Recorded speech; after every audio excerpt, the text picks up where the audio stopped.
And so we started, like I said, with the image of a body, and now we move to the image of a field.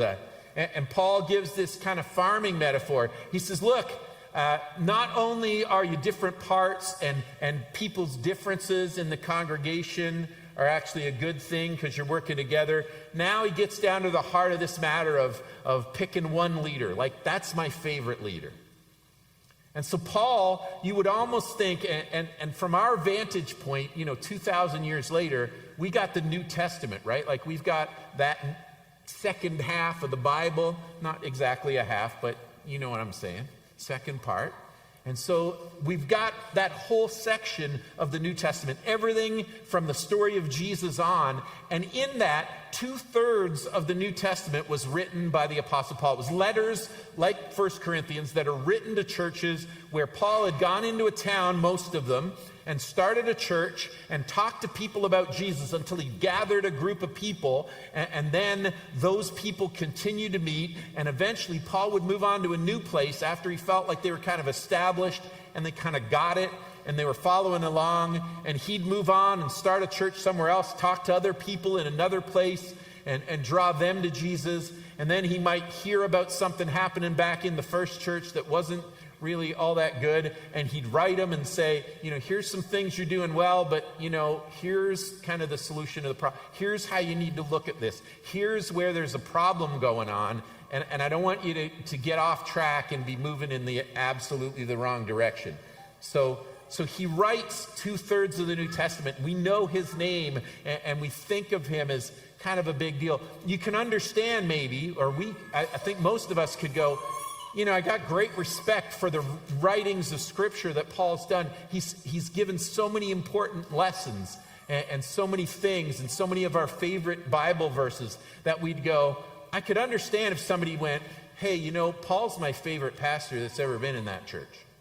Like Paul got us started. He was the first to come. We didn't know anything about this Jesus guy, and he came and he met people in town and he talked to them, and then he invited them to gather, and we wouldn't even be a church if it wasn't for Paul. You could almost understand if they always had this nostalgia for him.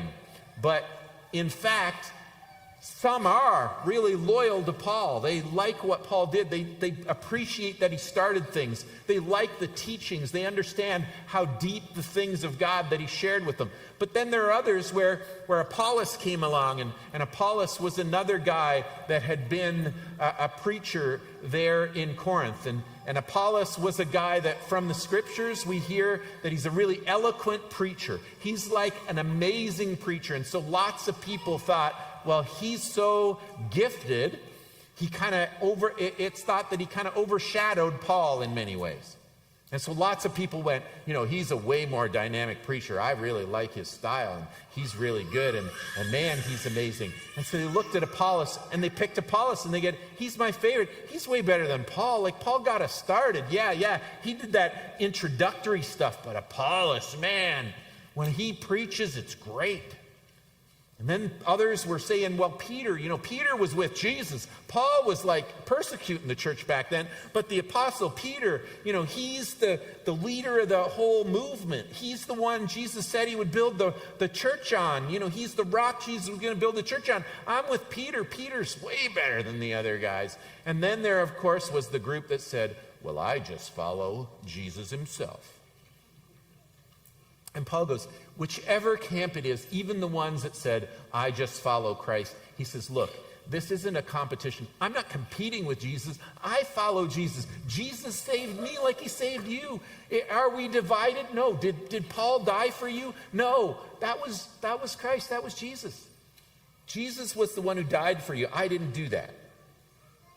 And so he says, some of you, we saw in chapter 1, some of you are saying, I follow Paul. Others are saying, I follow Apollos, or I follow Peter, or I follow only Christ. Has Christ been divided into factions? Was I, Paul, crucified for you? Were any of you baptized in the name of Paul? Of course not.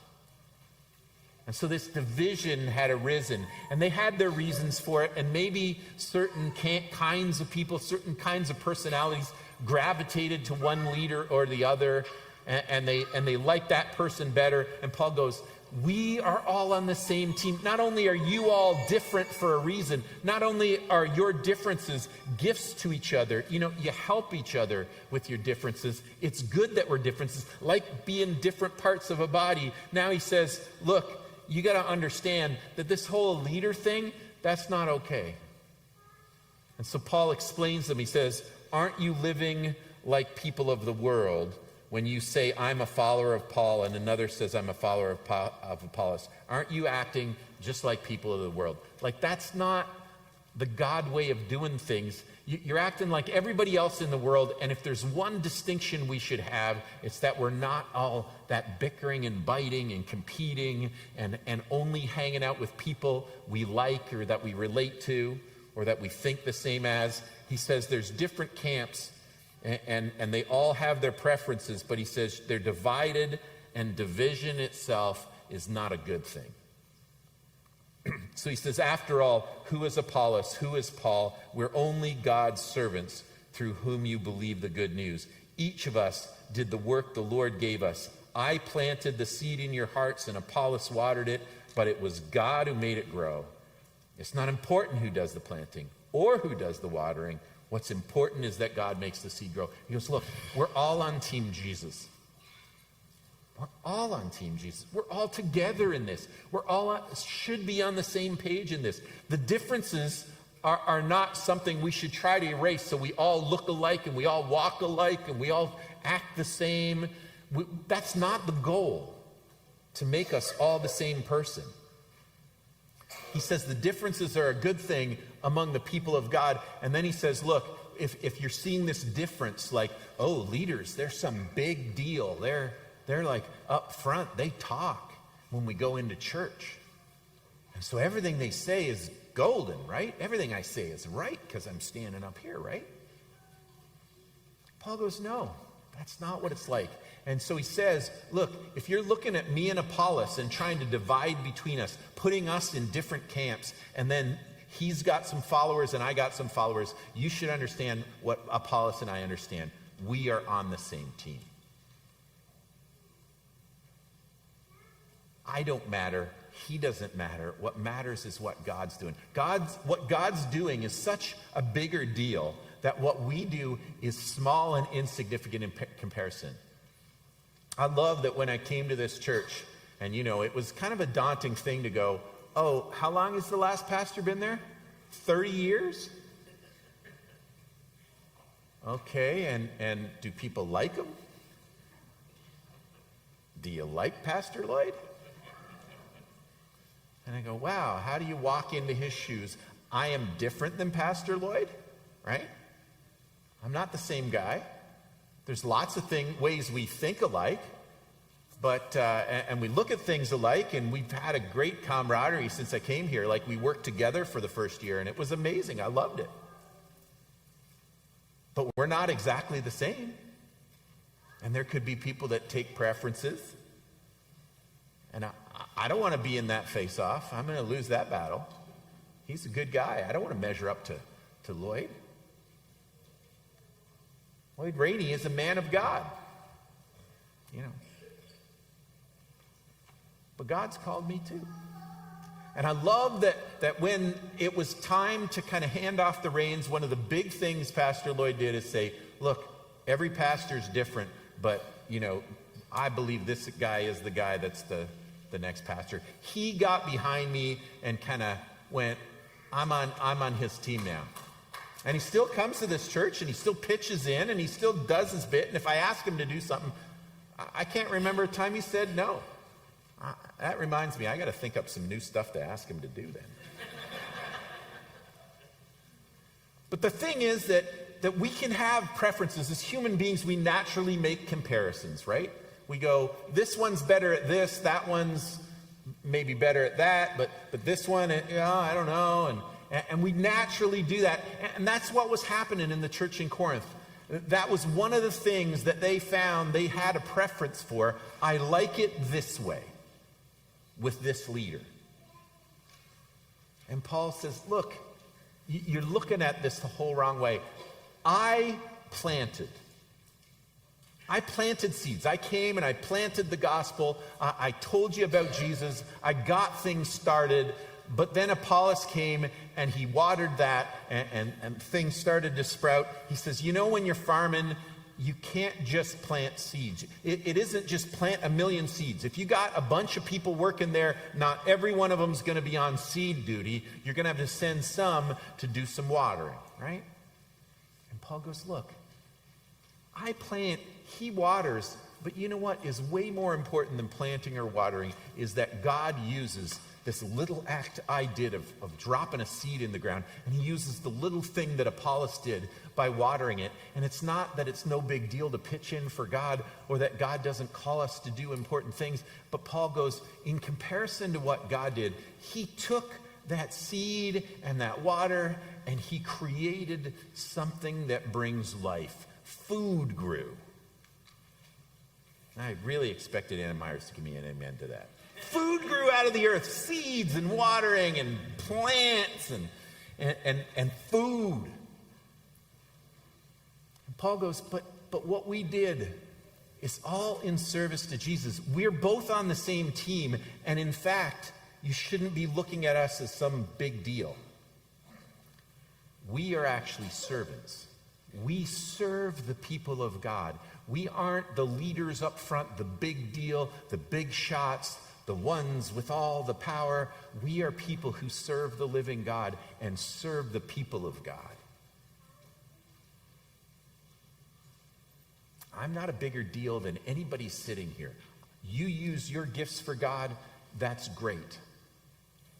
That's exactly what I'm trying to do. And they might be different gifts, but they are not more important gifts. That's what Paul's saying. He says, the one who plants and the one who waters work together with the same purpose. The one who plants and the one who water work together for the same purpose. They're on the same team. They're pointed towards the same goal. What we want to do is grow some food. And he says, we both will be rewarded for our hard work, for we're both God's workers, and you are God's field. And so he paints this incredible picture of the church in action with all its different people bringing their different gifts, using their differences to bless everybody around them. Not to look after ourselves or look after our own family or our own tribe or our own people that see things like us, but trying to make a positive difference among the people of God and out into the world. And he goes, leaders aren't the big shots either. We're just part of the team that has a different role. But really, this is about what God's doing. It's not about me and it's not about you. It's not just about us. And what we do is to give what we have. But what God does with it is so much a bigger deal than how much we're bringing and how our gifts are. Our gifts to God are never as big as the gift he gives us of using us together for his purpose. And so Paul says, look, the point is that something grew, but if you want to know how that happened, God did the hard part. Like, have you ever thought about, it's kind of a weird thing. We get so used to it, but the idea that you take something like really small, like a seed, and drop it, well, how should we get food? Let's take something about this big and we'll bury it in the dirt, and then we'll get it wet. And then all of a sudden, some green stuff will start popping up, and before you know it, you got something to eat. Like, it happens all the time. I know that. I've been around a while. Like, I know food doesn't grow in the grocery store. I did grow up in the city, so I might have hung on to that notion a little longer than you did. But I know where food comes from, but it doesn't make it any more miraculous, does it? The fact that it happens all the time, that seeds get planted every year and they grow every year, does that make it any less strange and wonderful? What God is doing there is letting us have some part in what's happening, but every farmer knows it's not up to them entirely whether they have a good crop this year or not. Amen, farmers? Like, there's some stuff that's completely out of your control. You do not decide how much rain you get. You don't decide which days the sun's going to shine. You don't always have control over what the soil is like. But you do your part. And amazingly, none of us have really gone hungry that much, right? Because food grows and farmers do their bit, and it's hard work. But next to what God's doing to make that plant turn into food, we're doing our little bit, and it's great. I'm glad you do it. But what God's doing there is providing us so that we can eat, so that we can live, so that we can walk around and breathe, so that we can tell people how good he is. Because he is good, and he provides for us.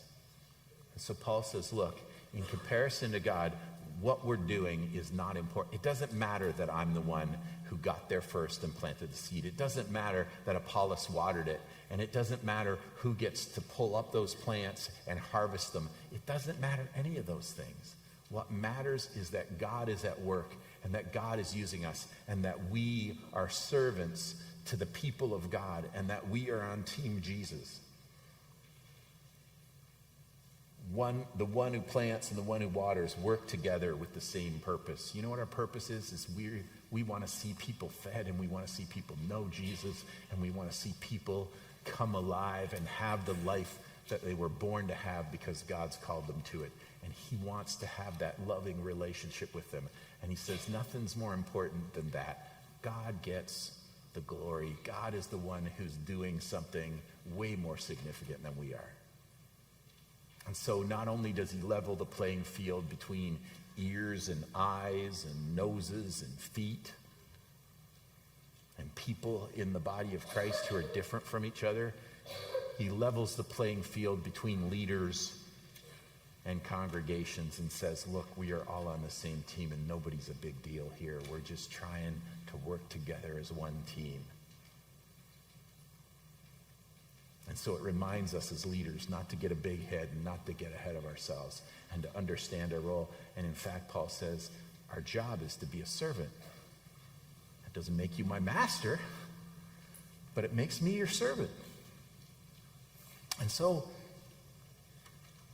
Paul picks up seeds and he walks wherever he can go, and he moves to new towns and he starts churches. He plants seeds in people's hearts and he sees them start to sprout. And then he knows that there are other pastors coming behind him. There are other people with gifts that show up and preach the gospel and keep things alive. And he's so glad to be able to go and do what he's called to do and to let them do what they're called to do. And he goes, if you want to divide us up and pick between us, we're not going to let that happen because we're both on the same team. We're on the same team with them, with each other, and we're on the same team with you. And the floor is kind of level.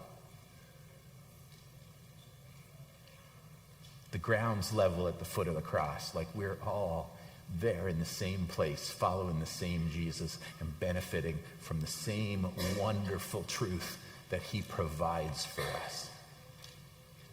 For our food and for our life and for our sense of purpose. And so he says we have the same purpose and we work together. We get to do what God's called us to do, and it gives meaning to our lives. We have a sense of purpose, and we work with you, eyes and ears and hands and feet and people who are all different from each other. And that part can sometimes be a challenge for you, and it sometimes can be a challenge for leaders, the fact that we're different.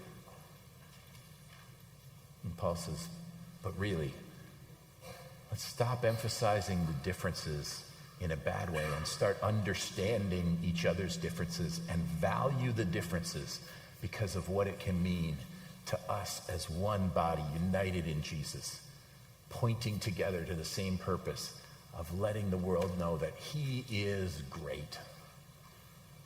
Like there's no one better than Jesus, and there's nothing better than following him. And the best way that we can convince anybody of that is by the way that we live and treat each other, so that we start to build this culture of togetherness that people outside who are busy bickering and fighting and competing with each other go, those guys are weird. They're different. You know what's weird about them? They love each other. People very different from each other love each other. I served a small church once where I went in and there were 16 people, all over 60. And I started in July, and it was swelteringly hot, and they had no air conditioning in that church, and all the men were wearing three-piece suits, and all the women were wearing the dresses. They were all older folks, but they had a daycare center in the church building that had 150 kids a day, and they wanted me to reach all these young families. And eventually we got some of the young families in there, and I would look down, and I would see Kevin, our worship leader, who had spiky hair and an eyebrow ring, standing talking to Tom, who was in his 70s and legally blind and wearing his three-piece suit, and they were having these robust, incredible conversations about how good Jesus is. You don't see that anywhere else unless people are related. These two guys had barely met each other, and they got excited about how God was working in each other's lives. That, my friends, is the body of Christ. That is the field in which the gospel gets planted and grows. That is the beautiful thing that it means to be the church. And so Paul says the differences in the congregation and the different role that leaders have. And by the way, our role is servanthood, like the whole thing. And Paul says that is all about him. And what he does, trust me, what I do is such a small thing in comparison to him. It doesn't matter who plants the seeds. It doesn't matter who waters them. It doesn't matter that Apollos is an incredibly dynamic preacher, and it doesn't matter that Paul has such a deep, profound understanding of theology. They are servants of Jesus. And so they set the greatest example for the rest of us to try to keep up and say, I understand, I am part of something, you are part of something. We are just a group of people tracking after Jesus and trying to let other people know who he is. And so the division is a false division. It's a division created by the enemy to try to slow us down. So Paul says, don't let him do it. Don't split up. Stay together. Understand what's happening there. Understand what's happening with your leaders. And don't let anyone pull you apart, because you are all in this together.